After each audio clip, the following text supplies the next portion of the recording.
স্মরণ করছে। আপনাদের ভাগ্য এত ভালো, এই স্মরণটা সবার ভাগ্যেই হয়ে ওঠে। আর লীলা স্মরণ করছে।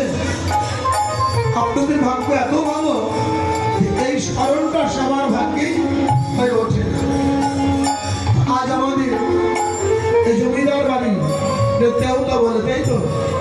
লীলা কমিটির বাবুরা আপনাদের প্রতি এত সদয় হয়েছে যে আমাদের একটু ভগবানের জায়গা করে দিয়েছে, স্মরণ করবার জায়গা করে দিয়েছে।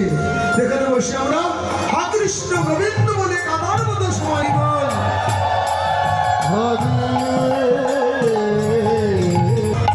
জগজন নয়নের আনন্দ। খবরের কথা কিন্তু শোনার কথা কেন কিসে তুলনা করা যায়, কিসের সঙ্গে সমন্বয় ঘটানো